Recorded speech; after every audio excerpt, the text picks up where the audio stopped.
Поздрав од студиото на Прва Скопска. Почнуваме со урбаните вести, останете со нас. Се реконструира улицата Ѓорче Петров. Цената на струјата за домаќинствата останува иста.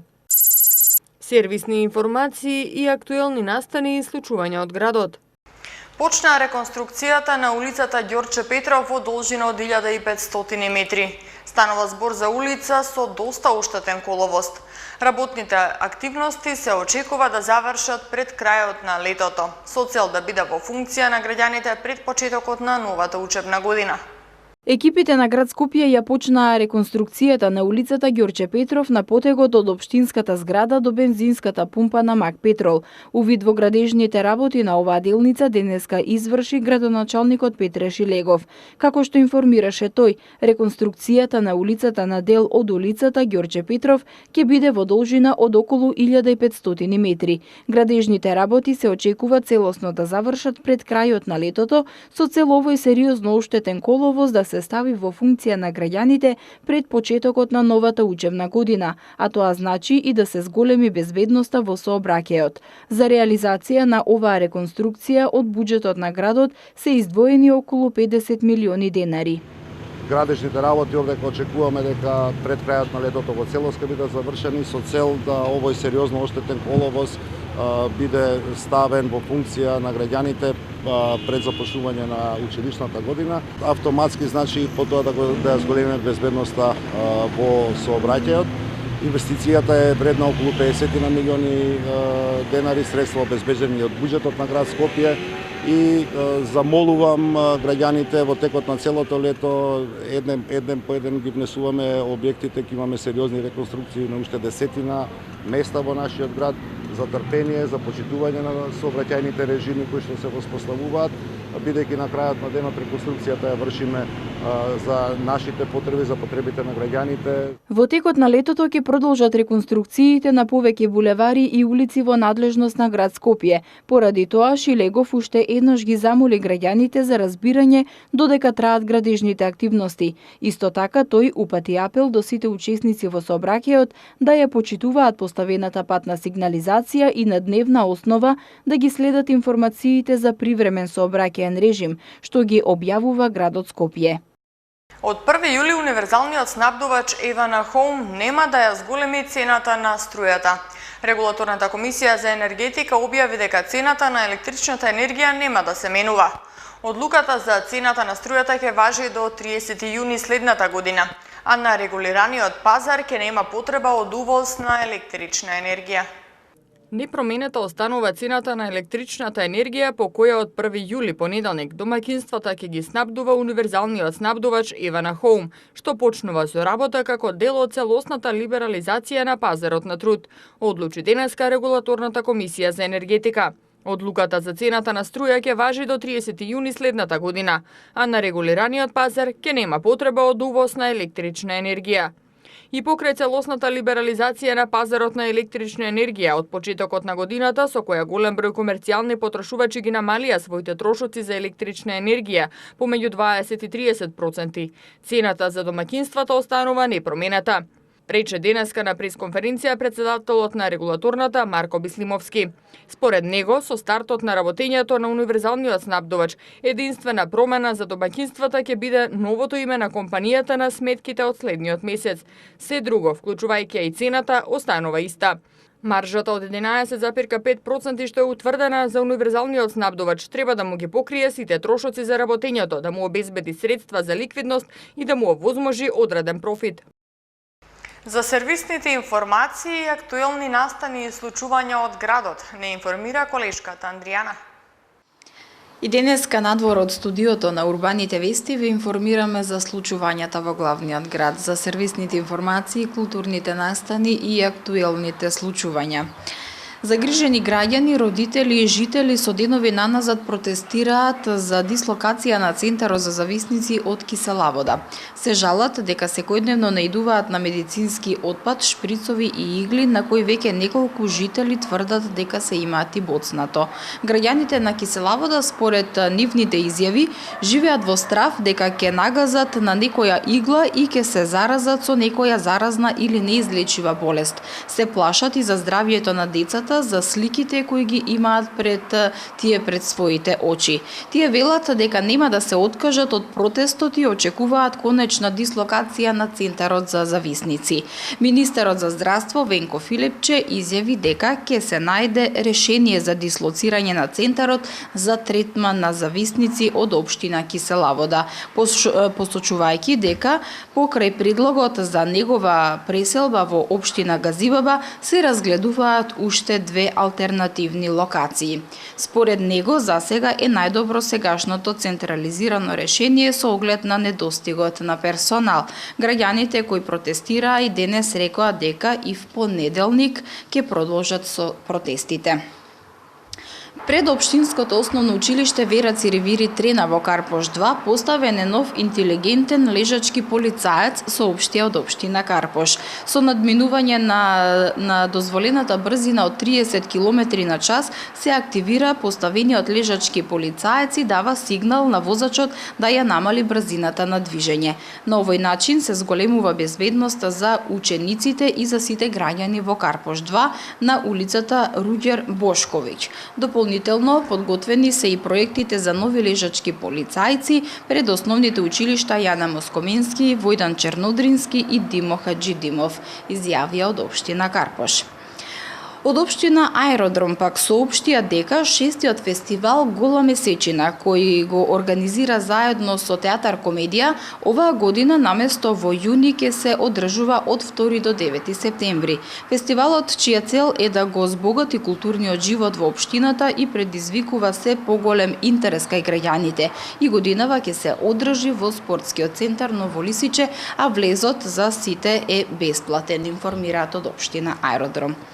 Во вторник на 2 јули пред спомен куќата Мајка Тереза во Скопје на улица Македонија во 20 часот и 30 минути ќе се одржи ревијален приказ на македонските народни носии фолклорни допири, каде што ансамблот на народни игри и песни Орце Николов од Скопје ќе ја прикаже сета раскош на македонските народни носии.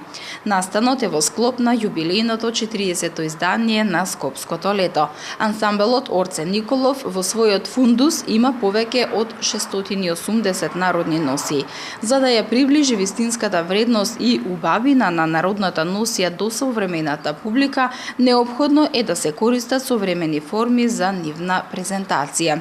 За публиката во земјата и странство реализирани се голем број на ревии, работилници во кои покрај другото македонската носија ќе биде прикажана од естетски, етнолошки и географски аспект. Поради планирани технички зафати во дистрибутивната електромрежа во градот Скопје, утре без електрична енергија ќе останат корисниците од селата Арнакија, Семениште, Буковиќ, Ласкарци, Раовиќ и Чајлане во општина Сарај. Како што соопштија од регионалниот центар за управување со кризи Скопје, по известување добиено од Евана Македонија АД, прекинот во електроснабдувањето ќе биде во периодот од 10 до 11 часот. И имаме уште една информација за временската прогноза. Денеска имаме сончево време со мала до умерена облачност, а долж по Вардарието засилен северен ветер. Максималната температура достигна до 35 степен, а УВ индексот со вредност 8. За време на викендот метеоролозите најавуваат сончево и топло време и со висока вредност на УВ индексот кој ќе изнесува 9. Максималните температури ќе достигнат до 38 степени Целзиусови. Од понеделник стартува повратот на ДДВ за граѓаните. Нереално висока сметка за роаминг пријавиле 16% од корисниците. Друштвото на ликовни уметници ќе организира изложби во галерија 8 во старата Скопска чаршија. Од понеделник 1 јули стартува повратот на ДДВ за граѓаните преку новата услуга Мој ДДВ. Повратот на ДДВ ќе се прави преку скенирање на баркодовите на фискални сметки најдосна во рок од 10 дена од издавањето на сметката. Од 1 јули годинава граѓаните ќе бидат инспектори кои ќе помагаат на управата за јавни приходи во борбата против даночната евазија, преку мотивацијата да ги бараат фискалните сметки за производите што ги купиле, а што ќе им бидат неопходни за да им се врати 15% од данокот на додадена вредност преку новата услуга Мој ДДВ. За тоа ќе треба да имаат најмалку 15 години, важечка лична карта или пасош и да бидат регистрирани или да се регистрираат во електронскиот систем на УЈП, да имаат своја активна трансакциска сметка и да ја симнат апликацијата Мој ДДВ на нивниот мобилен телефон од веб страницата на УЈП. Повратот на ДДВ ќе се прави преку скенирање на баркодовите на фискалните сметки најдоцна во рок од 10 дена од издавањето на сметката. Ќе важи само за граѓаните и за фискални сметки до 30.000 денари, но не и за фактури и сметки од сметко потврди. Нема да важи за сторнирани фискални сметки и ќе препознава дали сметката е исправна или не, односно фиктивна компјутерска. Наранливите категории и постарите лица кои не се во можност да го направат тоа, ќе им помогнат мобилните екипи и мобилните даночни шалтери на УЈП и 80 волонтери.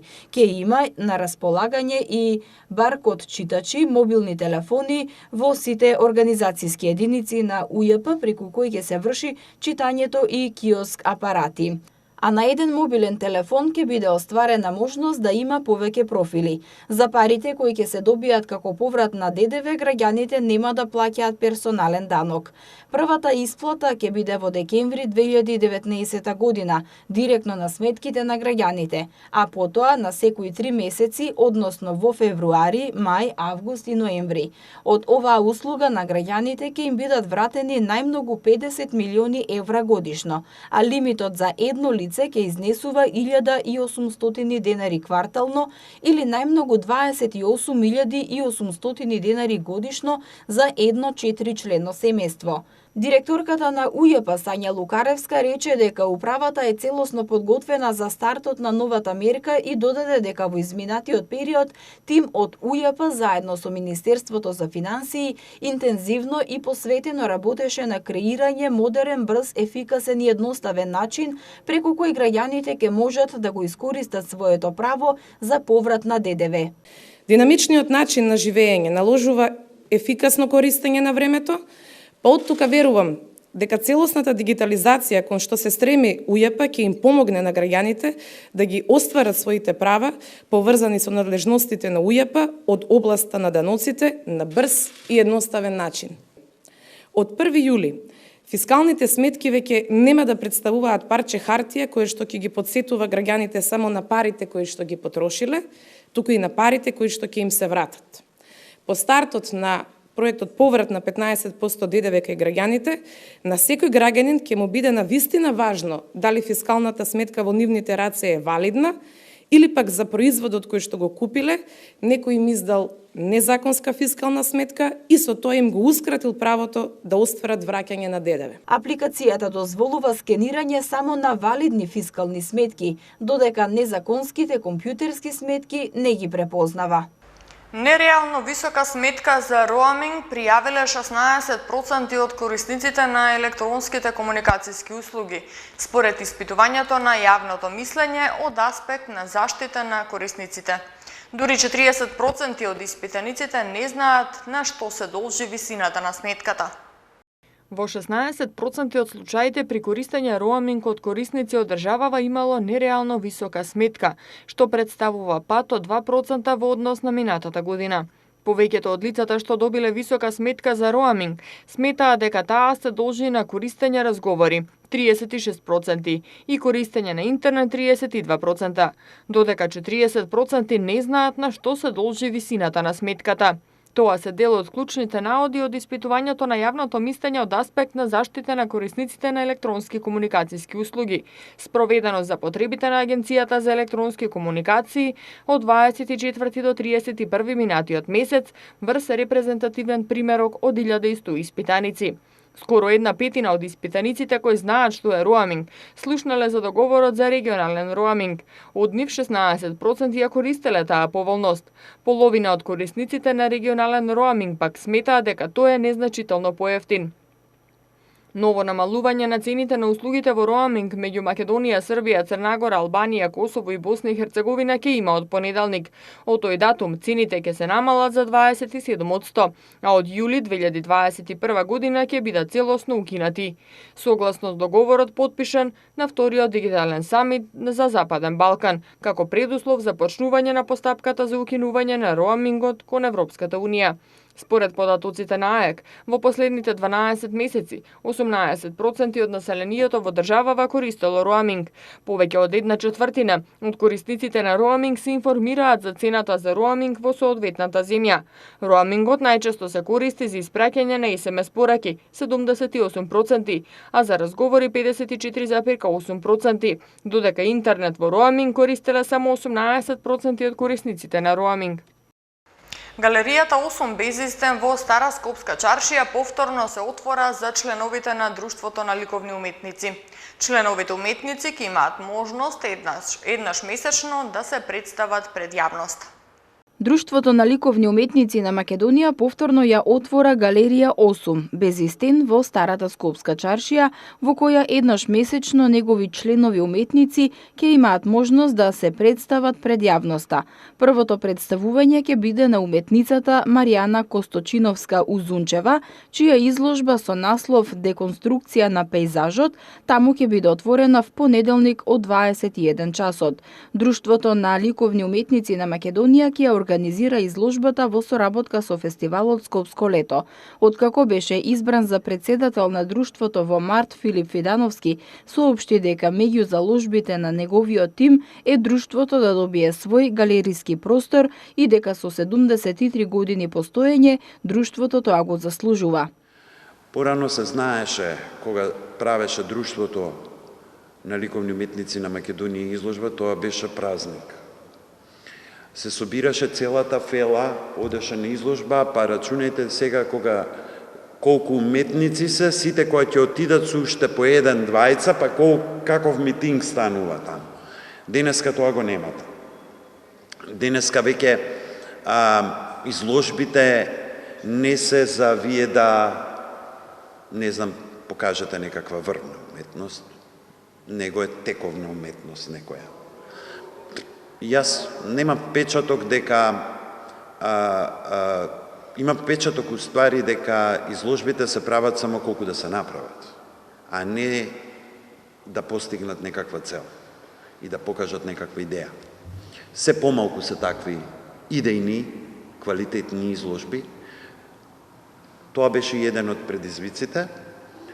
Со тоа и ќе го докажеме сега со првата изложба на Длум современа скулптура, ќе го и со втората поместени граници, дека новото раководство на Длум едноставно претендира да покаже врвна, квалитетна уметност на ликовната сцена во Македонија. Во текот на утрешниот ден ќе имаме претежно сончево време со умерен ветер од северен правец. УВ индексот ќе изнесува 9. Во Скопје утре температурата ќе достигне до 27 степени. В недела ќе се движи од 13 до 28, понеделник од 16 до 31 и вторник од 17 до 35 степени. Тука го завршуваме ова издание на Урбаните вести. Ви благодарам на вниманието, а вие останете понатаму со програмата на Прва Скопска. Пријатно!